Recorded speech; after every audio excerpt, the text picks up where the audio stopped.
pé, gente, assim, fica de pé. Sabe por quê? A gente fica de pé quando entra uma autoridade.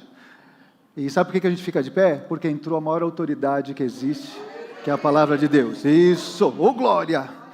Diz assim a palavra do Senhor: havia um homem chamado... Vamos lá, gente. Havia um homem chamado... Ele era de Betânia, do povoado de Maria e de sua irmã Marta.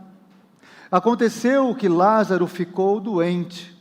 Maria, sua irmã, era a mesma que derramara perfume sobre o pé do Senhor, sobre o Senhor, ele enxugara os pés com os cabelos. Então as irmãs de Lázaro mandaram dizer a Jesus, uma mulher aí. Então as irmãs de Lázaro mandaram dizer a Jesus. Então, vamos lá, Mônica, vai você. Então as irmãs de Lázaro mandaram dizer a Jesus. Senhor, eis que está enfermo aquele que tu amas. Eu acho que não foi assim, não. Imagina, ele estava quase morrendo. Então vamos lá de novo. Senhor, aquele a quem amas está doente. Glória a Deus, isso. Amém, glória a Deus, amém. A gente tem que encarnar a palavra, né? Isso. Ao ouvir isso, Jesus disse, essa doença não acabará em morte, mas é para que o Filho de Deus seja glorificado por meio dela. Jesus, vamos ver todos juntos? Jesus amava Marta, a irmã dela e Lázaro. No entanto, quando ouviu falar que Lázaro estava doente, ficou mais 2 dias onde estava. Depois disse aos seus discípulos, vamos voltar para a Judeia. Estes disseram, mestre, há pouco os judeus tentaram apedrejar-te, e assim mesmo vais voltar para lá? Jesus respondeu, o dia não tem 12 horas, quem anda de dia não tropeça, pois vê a luz deste mundo. Quando anda de noite tropeça, pois dele não há luz. Depois de dizer isso, prosseguiu dizendo-lhes, nosso amigo Lázaro adormeceu, mas vou lá para acordá-lo. Seus discípulos responderam, Senhor, se ele dorme vai melhorar. Jesus tinha falado da sua morte, mas os discípulos pensaram que ele estava falando simplesmente do sono. Então lhes disse claramente, Lázaro morreu. E para o bem de vocês estou contente por não ter estado lá, para que vocês creiam, vamos até ele. Então Tomé, chamado Dídimo, disse aos seus discípulos, vamos também para morrermos com ele. Ao chegar, Jesus verificou que Lázaro já estava no sepulcro há 4 dias. Betânia distava a cerca de 3 quilômetros de Jerusalém, e muitos judeus tinham ido visitar Marta e Maria para confortá-las pela perda do irmão. Quando Marta ouviu que Jesus estava chegando, foi encontrá-lo, mas Maria ficou em casa. E disse Marta ao Senhor Jesus, Mônica, Senhor, se estivesses aqui, meu irmão não teria morrido, mas também agora sei que tudo quanto pedires a Deus, Deus tu concederá. Disse-lhe Jesus, o seu irmão vai ressuscitar. E Marta respondeu, eu sei que há de ressuscitar na ressurreição do último dia. Disse-lhe Jesus, eu sou a ressurreição e a vida. Eu acho que você não entendeu. Eu sou a ressurreição e a vida. Aquele que crê em mim, ainda que morra, viverá. E quem vive e crê em mim, não morrerá eternamente. Você crê nisso? E ela respondeu, sim, Senhor, creio que tu és o Cristo, o Filho de Deus, que havia de vir ao mundo. E depois de dizer isso, foi para casa, e chamando à parte Maria, disse-lhe, ao ouvir isso, Maria levantou-se depressa e foi ao encontro dele, Lúcia. Jesus ainda não tinha entrado no povoado, mas estava no lugar onde Marta o encontrara. Quando notaram que ela se levantou depressa e saiu, os judeus que estavam confortando em casa, seguiram-na, supondo que ela ia ao sepulcro para ali chorar. Chegando ao lugar onde Jesus estava, e vendo, Maria prostrou-se aos seus pés e disse, Lúcia, e ao ver chorando Maria, os judeus que acompanhavam Jesus, agitou-se no espírito e perturbou-se. Onde o colocaram? Perguntou ele. Vem e vê, Senhor, responderam eles. E Jesus E Jesus chorou. Então os judeus disseram: vejam como ele o amava. Mas alguns disseram: ele que abriu os olhos ao cego, não poderia ter impedido que este homem morresse? Jesus, outra vez, profundamente comovido, foi até o sepulcro. Era uma gruta com uma pedra colocada à entrada. Tirem da pedra, disse ele. E disse Marta, irmã do morto: Senhor, já cheira mal, porque é já de 4 dias. Disse-lhe Jesus: não lhe falei que se você cresce veria a glória de Deus? Então tiraram a pedra. Jesus olhou para cima e disse: Pai, eu te agradeço porque me ouviste. Oh glória! Eu sei que sempre me ouves, mas disse isso por causa do povo que está aqui, para que creia que tu me enviaste.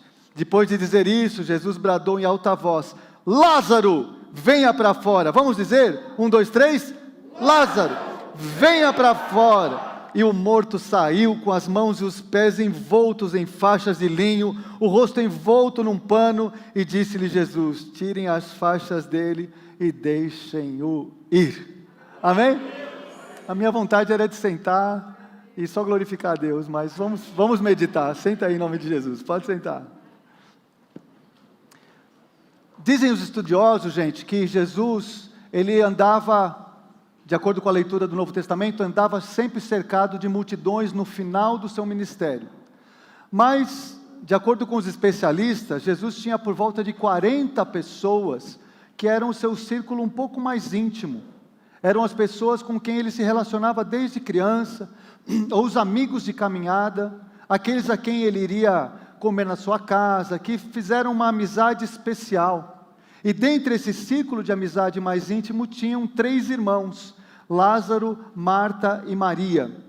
Você se lembra que Marta e Maria são citadas em algumas outras passagens? Diz a palavra de Deus que Maria é aquela que quebrou o vaso de alabastro, despejando aos pés de Jesus, e limpava com seus cabelos. Era uma mulher que tinha uma intimidade, uma sensibilidade, conhecia Jesus profundamente como Senhor. E a palavra diz também sobre a passagem de Lucas capítulo 10, quando Marta e Maria recebem a Jesus na sua casa, e as duas têm um comportamento muito diferente. Enquanto Marta estava preocupada com muitos afazeres, com muitas coisas, fazendo muitas obras, até para Jesus, estava, preparando a comida, fazendo um monte de afazeres, a palavra diz que Maria estava aos pés de Jesus, e ouvia atentamente todas as suas palavras.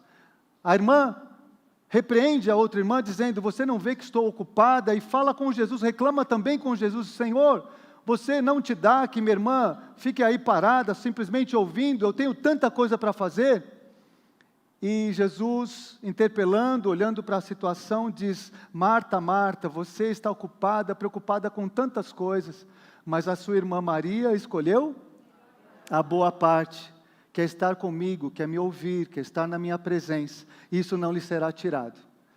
A partir daí nós traçamos um pouco a visão de como elas operavam, como era a vida das duas, mas até chegar aí, eu gostaria de que você meditasse comigo a respeito desta passagem, e a partir do versículo 5, existe uma chave importante para esse texto no versículo 5, abre aí e lê comigo. Versículo 5, a palavra de Deus diz que, deixa a Bíblia aberta em nome de Jesus, diz o quê? Que Jesus amava Marta, Jesus amava Marta, Maria e Lázaro. Jesus, o Filho de Deus, que havia feito milagres extraordinários, que havia alimentado multidões, que havia solucionado problemas, que havia aberto a vista aos cegos, que havia curado paralíticos, a mulher do fluxo de sangue, obras espetaculares, extraordinárias, que os 3 haviam vivenciado, presenciado. E a palavra de Deus, ela diz estranhamente aqui nesse versículo, que Jesus amava Marta, irmã dela, e Lázaro. E eu parei, Davi, para imaginar, por que é que a Bíblia mencionou isso? Porque em algum lugar a Bíblia diz que Jesus não amava alguém? Será que algum de nós tem alguma suspeita de que em algum lugar Jesus não amava, ou Jesus não tivesse amor por toda a humanidade? Aquele que nós sabemos que subiu à cruz por amor a toda a sua criação. Mas existe uma chave aqui, quando a palavra diz que Jesus amava Marta, a irmã dela e Lázaro, a palavra está dizendo, irmão, de uma suspeita que existe no coração do ser humano. Existe uma suspeita que Satanás coloca nos nossos corações, talvez no seu coração nesta noite, no coração do ser humano, é que, será que realmente Deus se importa comigo? Será que realmente Deus se importa com você?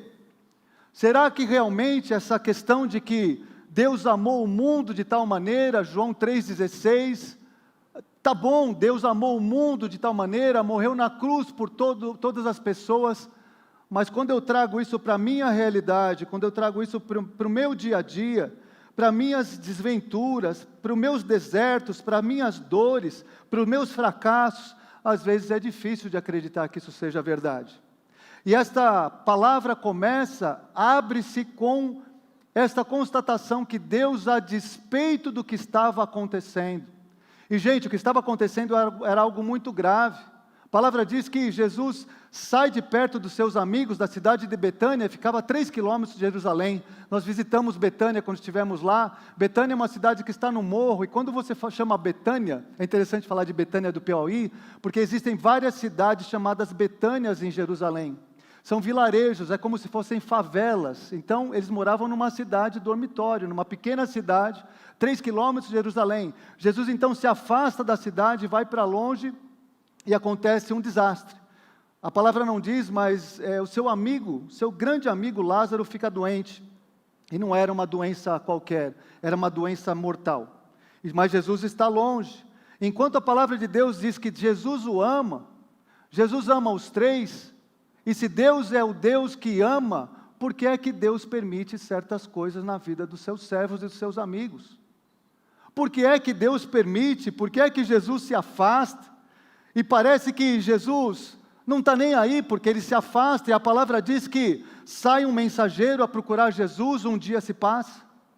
E quando a palavra chega a Jesus, Jesus ouve que Lázaro, seu grande amigo, está doente, a doença é uma doença para a morte. E a Bíblia diz que Jesus ainda fica 2 dias no lugar onde estava. Zé, fazendo o que? Eu não sei. Mas tem alguma coisa mais urgente? Vou dizer uma coisa, se qualquer um de vocês ligar para mim e dizer, pastor, eu estou numa doença mortal, vou morrer, certamente alguma coisa eu vou fazer. Certamente não só eu, mas os seus irmãos que estão do lado, vão parar tudo para te acolher. Amém? É verdade o que eu estou dizendo? É uma doença mortal, eu preciso de você aqui agora. Flávio, se você não vier, eu vou morrer. Com Jesus deveria ser a mesma coisa, mas a palavra diz que Jesus ouve e fica 2 dias fazendo não se sabe o que naquele lugar onde ele estava. Isso é amor, gente? É difícil de acreditar, de coordenar e concatenar a ideia de um Deus que ama, que tem poder, que pode solucionar, que pode impedir a morte, que pode impedir o sofrimento, mas que às vezes parece que está tão distante, está desligado, não tem qualquer sentimento pela minha vida. Olha um pouco para a sua vida, vê se essa suspeita não está o tempo todo aí dentro, vê se a suspeita é aquela suspeita de Jó, que Satanás lança sobre a vida de Jó. Olha, na verdade Deus não está nem aí com você também, Jó. A suspeita de Satanás para Deus com Jó era a seguinte: sabe por que é que Deus cobre você de benefícios, Jó? Sabe por que você é tão bem-aventurado, tem casa, família? É porque você faz as coisas para Deus. Deus é um Deus interesseiro, e Satanás lança essa ideia. E quantos de nós também crê num Deus interesseiro? Quantos de nós tem um relacionamento deturpado e crê lá no fundo que se eu vier à igreja, que se eu der o meu dízimo, se eu for boa pessoa, se eu fizer as coisas, Deus, que é um Deus interesseiro, vai me devolver, na sua barganha celestial, vai me devolver, me acrescentar bênçãos sem medida. E quantos de nós, quando passamos por uma situação de privação, talvez você esteja passando por isso agora, doença, privação, necessidade, desemprego, desamor, exclusão, todas estas coisas, já que nós aprendemos que Deus é um Deus interesseiro, o que é que Deus está fazendo? Jesus está ausente em algum lugar, e esta suspeita que existe no coração lançada por Satanás. Você se lembra quando Jesus está no barco, e de repente, com seus discípulos atravessando o mar da Galileia, e de repente vem uma grande tempestade, as ondas batendo, e eles desesperados, e Jesus nanando gostosinho lá na proa do barco. Jesus dormindo. E aí um discípulo vai lá, pergunta, não sei se foi Pedro, normalmente é Pedro, né? Vai lá e pergunta para Jesus, Jesus não te... Quem se lembra da passagem? O que ele fala para Jesus? Jesus não te importas que a gente vai perecer? Jesus, o senhor não está percebendo? O senhor não está nem aí com a gente? O senhor não se importa? O senhor não está vendo? O senhor não está percebendo? O senhor está dentro do barco, tudo bem, mas a gente vai morrer aqui, o senhor dormindo, isso é hora de dormir, Jesus. Olha para o teu coração, olha para dentro da tua vida, da tua caminhada. Quantas vezes a suspeita de que Deus me ama, mas isso é teologia, isso é o pastor que fala, isso é o que a gente ouve desde criança, isso é o que a gente canta, no louvor, é o que a gente prega, mas no chão da vida, Lázaro morreu. No chão da vida, tem dificuldade. No chão da vida, está faltando dinheiro. No chão da vida, as pessoas são cruéis comigo. E Deus, será que o Senhor não se importa? E é por isso que a palavra começa dizendo, Jesus amava Marta, a irmã dela e Lázaro. E se eu puder dizer nesta noite, Jesus ama você também. Amém? Por mais que seja difícil, por mais que a circunstância diga que não, por mais que você olhe para você, para as pessoas em volta, olhe para a sua conta bancária, olhe para as circunstâncias da vida, por mais que o mar esteja encapelado, por mais que as coisas vão de mal a pior, a palavra está dizendo que Jesus ama você. E a suspeita fica no coração delas. E a suspeita ela vai crescendo. Chega um momento, versículo 21, 32 e 37. As três vezes os versículos são correlatos, falam a mesma coisa. Quando Marta se encontra com Jesus, o que ela diz? Senhor, se o Senhor estivesse aqui, meu irmão não teria morrido. Depois no versículo 32, quando chega Maria, e o que ela fala? Senhor, se o Senhor estivesse aqui, meu irmão não teria morrido. E aí no versículo 37, os judeus disseram, ele não poderia ter impedido que este homem morresse. Sabe o que acontece, gente? A suspeita, ela é essa suspeita de que, por que é que Deus não faz as coisas do meu jeito? Por que é que Deus permite certas coisas na minha vida? E aí essa suspeita, ela aumenta para ser não somente uma suspeita se Deus me ama, e aquela suspeita que a gente aprendeu lá no acampamento, a suspeita de Satanás, na queda, quando a serpente pergunta para Eva, dizendo, o que Deus falou? Deus falou que não era para tocar e nem comer, porque certamente nós morreríamos. E o que a serpente faz? Lança suspeita sobre a palavra de Deus. E o que ela faz? Ela faz o seguinte, que nada, vai morrer nada. Na verdade, o que está acontecendo aqui, é que Deus não está nem aí com vocês. É isso que Satanás lança no seu coração. Na verdade, o que está acontecendo, é que Deus ele quer um monopólio para ele. Só Deus quer ser aquele que tem o conhecimento do bem e do mal. Só Deus quer ser Deus. E vou dizer uma coisa para você, rompe com Deus, porque no dia que você comer dessa fruta, você não vai morrer. Quer saber mais? Você vai ser igual a Deus. É a suspeita de Satanás. É a suspeita de Satanás. Agora eu quero perguntar para você, porque as coisas não foram do seu jeito, Deus continua te amando ou Deus se esqueceu de você? Essa era a grande suspeita. Agora eu quero perguntar para você, tem contrariedades, tem problemas, tem situações, tem frustrações na sua vida? É claro que tem, como na minha também. E como nós correlacionamos a nossa vida, as nossas desventuras com a palavra de Deus que diz que Ele nos ama? Talvez, irmãos, no segundo estágio, a gente não só diga que Deus não me ama, mas o segundo estágio na verdade, pode até ser que Deus me ame, mas Deus não tem poder para mudar a minha situação. Nós vamos ver isso aqui daqui a pouco. Na verdade, nem Deus pode fazer essa situação mudar. Na verdade, nem Deus pode mudar isso aqui. Na verdade, Jesus pode até me amar, mas eu estou confortável na minha desgraça. E era por isso, gente, olha aqui para mim, é por isso que Jesus, quando chegava para as pessoas, ele fazia a pergunta insólita. A mulher lá a mulher com 12 anos de fluxo de sangue, o homem 32 anos no tanque de Betesda, Jesus chega diante dele e pergunta para ele: o que queres que eu te faça? Queres ser curado? Porque ele não está invadindo o espaço de ninguém, ele está dizendo para você, a ação de crer é sua. Eu amo você, eu posso transformar a situação, e eu vou fazer como eu quero, porque eu sou Deus. Mas a sua parte qual é? Será que no fundo, gente, quando a gente canta que ama a Deus, que Deus me ama, que Deus tem ciúme de mim, que eu sou a 99 da ovelha, que Ele morreu por mim na cruz, será que realmente nós cremos que Ele nos ama? Ou será que quando olhamos em volta, no meio da tempestade, nós estamos enxergando outra coisa?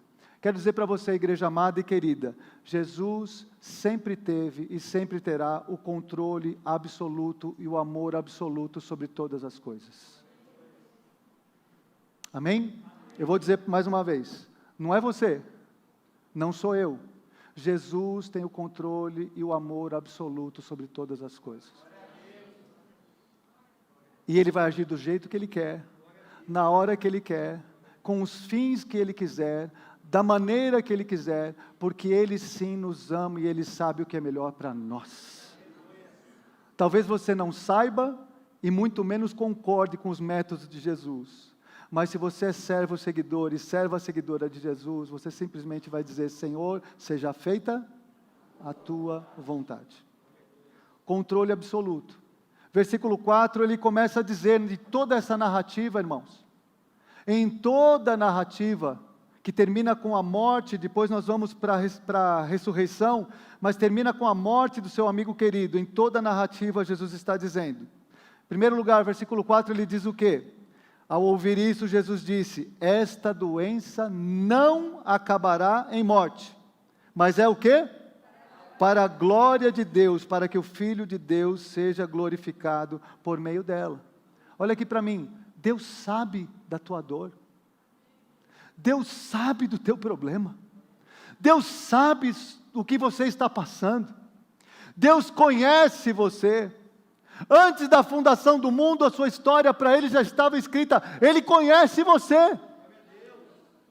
Ele sabe. Ah, mas pastor, mas por quê? Mas por quê? Eu não sei por quê, mas Ele sabe. Por que é que Ele não faz diferente? Por que é que dói tanto? Por que é que Ele não muda a situação? Por que é que Ele não voltou na hora? Quando Ele ouviu, por que é que Ele não ouviu a minha oração? Por que é que Ele não faz diferente? Por que é que Ele não curou? Por que é que Ele não mudou o coração? Por que eu não sei? Mas eu só sei que Ele sempre tem o melhor para mim e para você. Porque tudo coopera para o bem daqueles que amam a Deus. Ele sabe. Versículo 11. Depois de dizer isso, prosseguiu dizendo: nosso amigo Lázaro adormeceu, mas eu vou lá acordá-lo. Jesus fala, ele está dormindo. A palavra adormecer, para os judeus, era morrer. E todo mundo fala, que ele está dormindo, quer dizer que já melhorou. A pessoa está dormindo, já está melhor. E aí Jesus claramente diz: Lázaro está morto. Lázaro morreu. Tem coisas na minha vida que eu vou perguntar para Deus. Eu falo para a Luciane, tem coisas que só quando eu chegar no céu, vou perguntar: Jesus, vou puxar a cadeirinha aqui, mestre, puxar a cadeirinha aqui, vamos conversar aqui. Eu vou ter toda a eternidade, tá? E você também, então não vai dar tempo para a gente conversar. Eu tenho uma listinha aqui de perguntas para fazer para o Senhor. Por que é que aconteceu isso? Eu nunca entendi por causa daquilo, eu não sei por que é aquilo, e eu tenho certeza, irmão, assim como eu estou falando com vocês hoje, a minha convicção mais absoluta é que Ele vai falar: Flávio, deixa eu tocar nos teus olhos aqui, ó. Está enxergando o que aconteceu? Você conseguiu enxergar que isso conecta com aquilo, e era isso que eu estava fazendo? Agora eu enxerguei, Jesus, mas hoje é difícil para mim enxergar. Hoje é difícil para mim entender. Hoje é difícil para que você possa dizer os porquês e os paraquês, é difícil. A única alternativa que eu e você temos, irmãos, é confiar no caráter bondoso e amoroso de Jesus. Você está entendendo o que eu estou dizendo? Ou se desesperar e dizer: Jesus não me ama, Ele não me quer, Jesus, essa história que morreu na cruz, tá bom, é lá 2000 anos atrás, morreu na cruz romana, tá bom, mas no dia a dia está faltando dinheiro para comprar o gás. No dia a dia, Jesus ama você, não importa as circunstâncias que você esteja vivendo.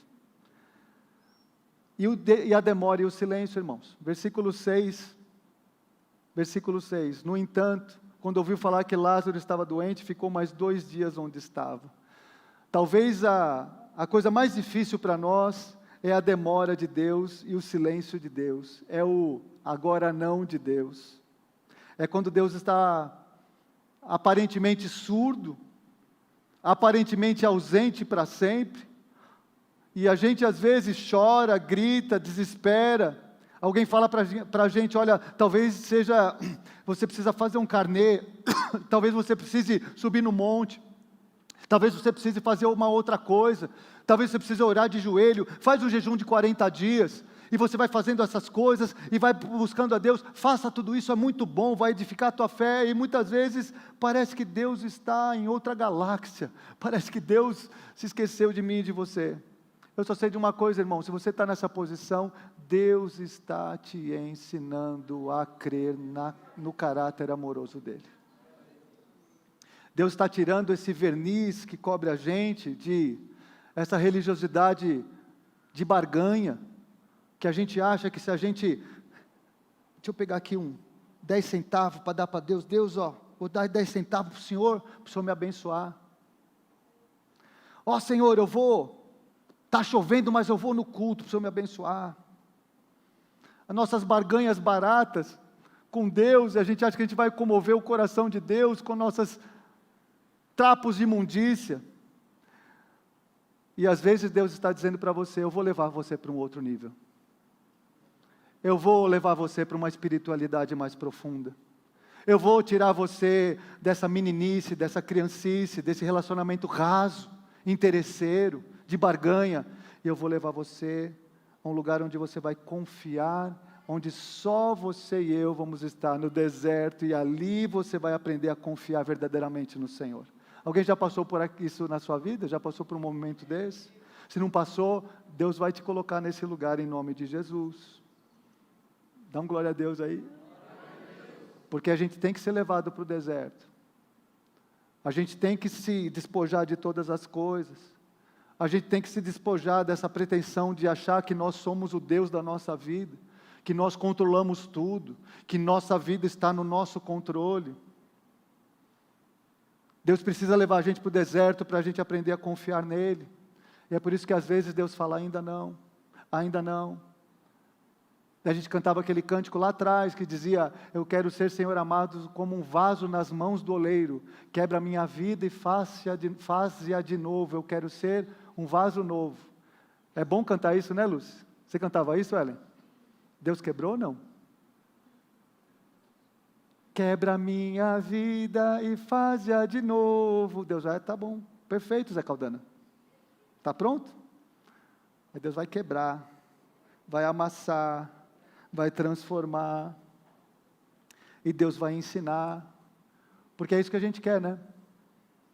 Só quero ver, a gente cantou isso, a gente cantou que é só Jesus, só em Ti, e para a gente entender que é só com Ele, só através dEle, a gente precisa ser quebrado e transformado.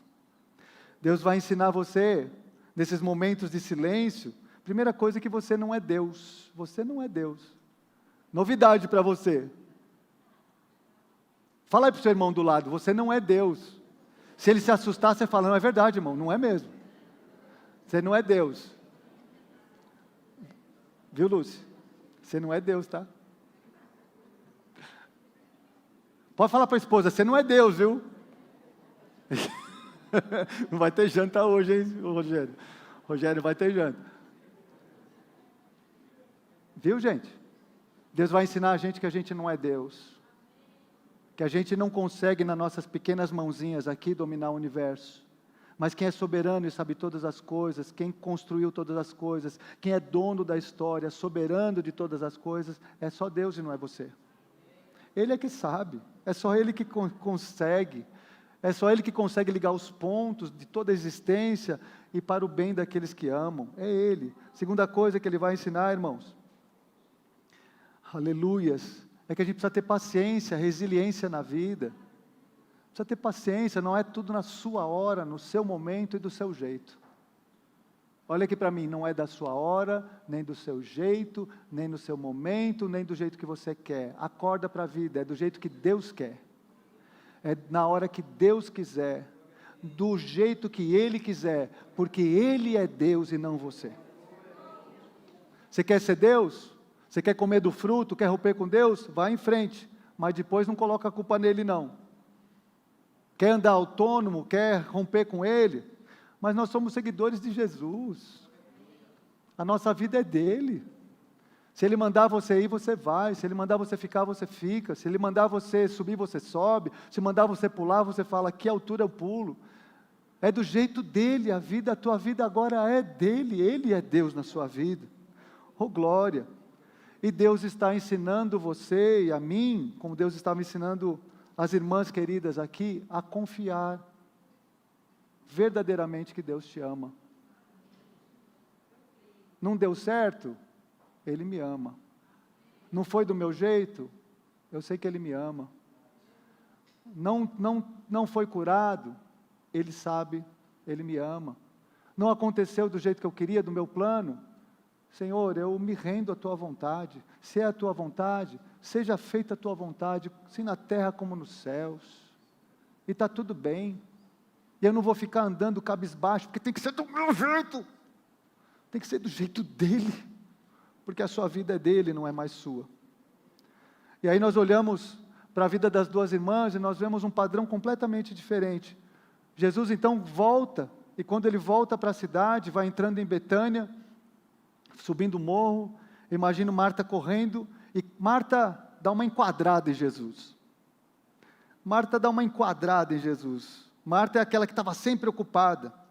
Você que acha que é bom estar sempre ocupado com Jesus, eu estou ocupado com Jesus, com as coisas de Jesus, com os objetos de Jesus, tudo com Jesus, Jesus. Só não se esquece de Jesus, tá? Está trabalhando tanto para Jesus, é igual o marido que nunca comparece em casa, nunca está em casa, nunca vem, aí a marida fala para ele, onde é que você estava? Eu estava trabalhando por você. Funciona isso, mulheres? Fim de semana, sábado, domingo, eu estou trabalhando, que ingrata você, eu estou trabalhando por você. Eu quero relacionamento, eu me casei com você para ter um relacionamento com você.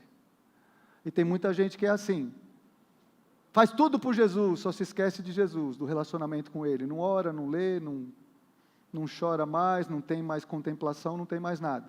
Fechando parênteses, Marta então chega na presença de Jesus e dá uma enquadrada, versículo 21.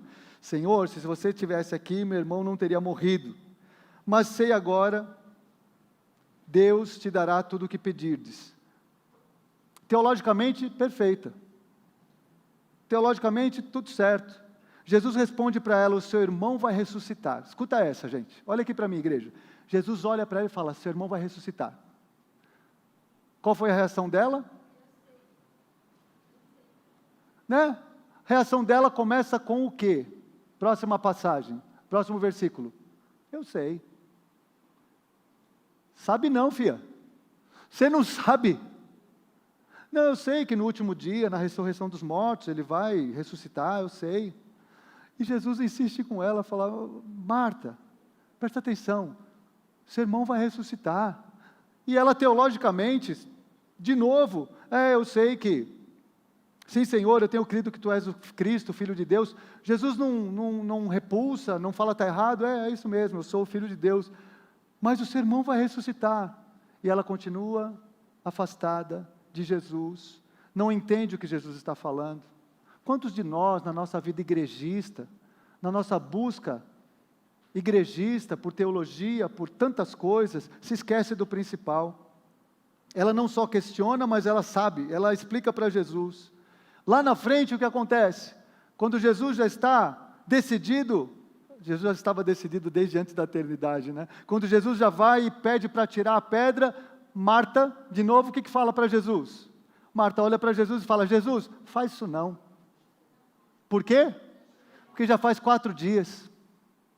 Imagina, 4 dias na Palestina, 40 graus durante o dia, o corpo de Lázaro, 4 dias dentro lá de uma tumba, está podre, está cheirando mal. Faz isso não, Jesus.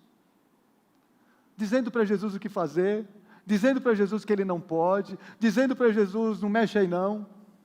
Quantos de nós, gente, Estamos andando com Jesus, caminhando com Jesus, temos intimidade com Jesus, Jesus entra na nossa casa, mas o quanto nós sabemos sobre o caráter amoroso de Jesus? Toca aí não, Jesus. E quantas coisas na sua vida você também tem falado para Jesus? Toca aí não.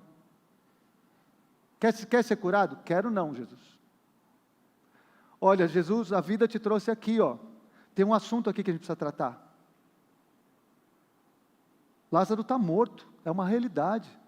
Tem Lázaro dentro da sua vida, tem um monte de Lázaro morto. Na minha também, tá? Tem um monte de Lázaro que a gente vai vivendo e vai aparecendo os Lázaros. Aí Jesus fala para a gente, ô Flávio, tem um Lázaro aí. Eu estou lidando com um Lázaro esses dias, um Lázaro profissional. Puxa vida, Senhor, eu não sabia que tinha esse Lázaro morto aí não. Tem sim, Senhor. E Jesus está perguntando para mim, quer ser curado? Está difícil, mas eu quero ser curado, Senhor. Então vamos tirar a pedra? Ah, mas Senhor, se tirar a pedra, está podre. Se tirar a pedra, tem um monte de coisa aí que vai sair de dentro de mim. Tira a pedra não, Senhor, faz isso não. Sabe por que a gente está falando para Jesus? Muitas vezes a gente está dizendo para Ele que Ele não tem poder de fazer as coisas que Ele diz que faz. A gente está dizendo para Ele que quem manda na minha vida sou eu. A gente está dizendo para Ele que tem certos assuntos que nem Ele pode tratar. Você sabe quais são os problemas. Você sabe quais são os Lázaros. Você sabe quais são as áreas que você já até desistiu. Toca aí não, Jesus. Quero não. E sabe o que Jesus faz, irmão? Jesus continua amando você com amor incondicional. E Jesus continua insistindo com você, deixa eu curar, deixa eu tratar, deixa eu tocar na tua vida. Mas graças a Deus que tinha outra irmãzinha. Como é que chamava a outra irmãzinha? Maria. A gente brinca lá em casa que é o seguinte, é a Marta Micas e Maria Lúcia. Porque a minha mãe é a Miriam, minha mãe é bem Marta, então assim, a Marta, a Miriam e a Maria Lúcia, que a Lúcia é aos pés de Jesus, né? Então vem a Maria Lúcia, e ela questiona Jesus da mesma forma. Marta, depois de interpelar Jesus, depois de dar uma enquadrada em Jesus, conversar teologicamente, falar para Jesus o que ele tem que fazer, Jesus continua na caminhada e de repente chega Maria. Gente, Maria, que coração, eu quero ter um coração de Maria. Quando Maria chega, ela faz a mesma pergunta. Mas note aqui, irmão, quando ela faz a mesma pergunta, diz a palavra de Deus, versículo 33, versículo 32, chegando ao lugar onde Jesus estava e vendo Maria, tem alguém comigo aqui nesta noite? Maria prostrou-se aos pés de Jesus e disse, Senhor, se estivesses aqui, meu irmão não teria morrido. É interessante, irmão, que a mensagem é a mesma, a palavra é a mesma, mas a fonte, o coração é outro. Não era um questionamento sobre a deidade de Jesus, o poder de Jesus. Era um testamento claro de que ela sabia quem Ele era, que Ele era o Filho de Deus, que Ele tinha poder. Mas quando ela chega para questionar Jesus, ela se põe de joelho. E quando ela se põe de joelho, ela está dizendo, Senhor, eu sei que o Senhor tinha poder de curar meu irmão. Eu sei que o Senhor tinha poder de mudar minha situação, de trazer meu marido de volta, ou mudar minha situação financeira, ou curar minha vida, ou abrir uma porta de emprego. Eu sei que o Senhor tinha poder de fazer todas essas coisas. Mas de joelho reverente eu pergunto ao Senhor, e eu me exponho ao Senhor. Não estou exigindo nada, não estou inferindo nada, não tenho mérito nenhum. Não é porque eu vou na igreja, eu dou o dízimo, eu toco, eu canto, porque eu sou não sei o quê, porque eu não peco, não tem a ver comigo. Eu caio de joelhos e, reverentemente, eu digo para o Senhor, puxa Senhor, eu não entendo. E ela questiona amorosamente a Jesus. Você pode questionar Jesus também, sabia? Jesus aguenta, tá? Ele aguenta você questionar Ele. Pode questionar. Mas quando você tem um coração como o de Maria, e você questiona Jesus, e desse coração amoroso, que está acostumada a estar aos pés de Jesus, e ouvir o seu coração, ela sabia com que ela estava lidando. Ela sabia que Ele era todo amor, todo misericórdia, todo bondade. É a partir desse movimento, a partir desse coração, que a gente se aproxima de Jesus. Não é um coração arrogante, que exige, que questiona, que blasfema, que murmura. Gente, quanta murmuração. Por que Deus deu para um, não deu para o outro? Por que Deus, por quê?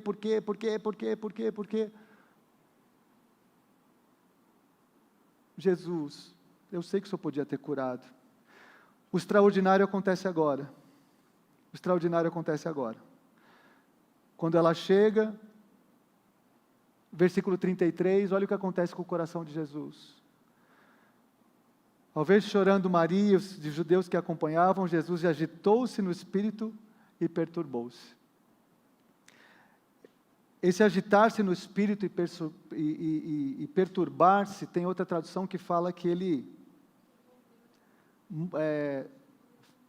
comoveu-se, agitou-se, foi movido de íntima compaixão.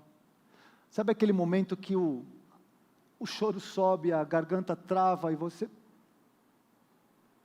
Sabe aquele momento que você vem das entranhas, vem de dentro, você... Foi isso que o coração amoroso de Maria provocou em Jesus. Em Jesus. Que sabe, que conhece, que estava no controle, mas esse coração amoroso fez com que Jesus se perturbasse e agitasse no espírito. E aí ele pergunta, onde o colocaram? A Bíblia tem umas coisas interessantes, como se ele não soubesse, né? Onde o colocaram? Jesus é levado pelos judeus. Alguns dizem, está vendo como ele amava? Na vida da gente é assim, gente. A gente pode escolher a reação e o que nós vamos pensar a respeito do caráter de Deus. Aqui de novo, é como na cruz, né? Esse aqui é o Filho de Deus. É nada. Os dois grupos se juntaram. Está vendo como ele amava? Ele está chorando. E o outro grupo, que nada, amava coisa nenhuma. Amava coisa nenhuma, porque se amava, ele que fez tantos milagres, versículo 37, ele abriu os olhos do cego, não poderia ter impedido, ama coisa nenhuma, balela, blá blá blá. Na sua vida também é assim. Você pode estar aí pensando, Deus não me ama, Deus não está nem aí comigo, ou você pode dizer, Deus tem um plano na minha vida e Deus quer o melhor para mim. Ou Deus está caprichando na bênção. Deus está fazendo uma coisa especial e eu não sei o que é, nem quando vai acontecer, mas enquanto isso eu vou ficar aqui esperando e dando glória. Eu vou ficar esperando e dando glória, porque vai acontecer. Ou você pode ficar aqui, ama nada. O problema é o outro. O problema é não sei o quê. O problema são as pessoas. O problema é murmurando, reclamando, duvidando do caráter de Deus. E aí, qual vai ser? Que grupo você vai juntar? Ou em que grupo você já está?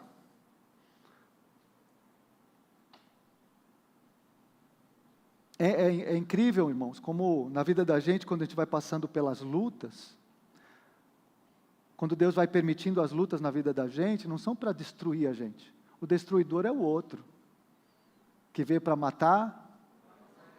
Ele é o destruidor. Destruidor vencido em nome de Jesus. A gente sabe o fim da história dele. Mas do lado de cá, ele veio para trazer vida e vida abundante. Então a gente vai ficando, com o passar do tempo, a gente vai ficando calejado, a gente vai ficando, né? Tem gente que fala, pastor, como é que você aguenta certas coisas? Sabe por quê? Porque eu sei que o meu Redentor vive, eu sei. Como é que você sabe? Porque eu sei. Porque eu já passei, eu já vivi, eu já experimentei, eu sei. Você sabe? Eu sei. Essa semana a gente estava conversando lá em casa, uma situação que está acontecendo, eu falei, Luciane, como é difícil, né? E a gente volta, o coração começa, não sei. Aí a gente sentou lá, conversas marido e mulher, né? Por que a gente está inseguro? Por que a gente sabe? É verdade, né, Flávio? Por que a gente está duvidando? Que coisa, como a gente é, né? Então vamos confiar, só tem para nós, vamos confiar. É isso, porque a gente sabe. A gente já passou pelo fogo, a gente já passou pela luta, a gente já passou pelo mar, a gente passou por tudo. A gente sabe. E você sabe? Você sabe, irmão? Então dá glória a Deus. Glória a Deus. E aí Jesus, vendo, se perturba, e versículo 35, o menor versículo, mas talvez um dos mais ou mais cheio de emoção, ou cheio de significado. Jesus chora. Agora, irmãos, Jesus chora por causa de Lázaro, o que você acha? Por que Jesus chora? O que é que comoveu o coração de Jesus? Jesus chorou por causa de Lázaro, Cristian? Jesus sabia que Lázaro ia ressuscitar, né? Certamente não era por causa de Lázaro. Sabe o que faz Jesus chorar, comove o coração de Jesus? É o mundo caído, é a nossa falta de fé, é a nossa falta de esperança. O que comove o coração de Jesus é perceber que, a despeito de ter morrido na cruz, de ter entregue a sua vida, que mais que Ele precisa fazer? E a gente continua rompendo com Ele, porque Ele não fez do meu jeito, porque eu não consegui o carro que eu queria, ou porque a pessoa que eu queria namorar não deu certo, ou porque não sei, porque a tintura do cabelo ficou diferente do que eu queria, ou porque não sei. Coisas pequenas e coisas grandes. É isso que comove o coração de Jesus, quando a gente continua obstinadamente procurando em Jesus, que Jesus seja simplesmente um caminho para o meu milagre, para a minha realização, para a minha vida. Vou dizer para vocês, Jesus não é o caminho para o milagre é o caminho para Jesus. Sabe o que significa isso, irmão? Que tudo o que aconteceu na vida de Marta, de Maria e de Lázaro, aconteceu, mas no final das contas, Lázaro morreu? Sim ou não? Ou tem a igreja de Lázaro? A igreja do Lazarento. Não. E Maria morreu? Marta morreu? Cadê eles? Morreram de morte morrida, morte matada, morte enforcada, comido por leão, enforcado, crucificado. O que aconteceu? A Bíblia não diz. Eu só sei que este milagre aconteceu, mas a vida deles continuou. Mas eu sei do seguinte, o milagre que aconteceu, esse milagre de ressuscitação, apontava para Jesus em segundo lugar, apontava para que eles pudessem voltar a Jesus e entenderem que Jesus era mais do que um amigo, era o Filho de Deus. Pastor, aconteceu um milagre na minha vida. Falo, glória a Deus, você está mais crente? Pastor, agora eu tenho um novo emprego. Glória a Deus, você está orando mais? Pastor, agora eu fui curado. Glória a Deus, você está amando mais a Jesus? O milagre, irmão, é a forma que Deus traz para poder fazer você enxergar que Ele é Deus.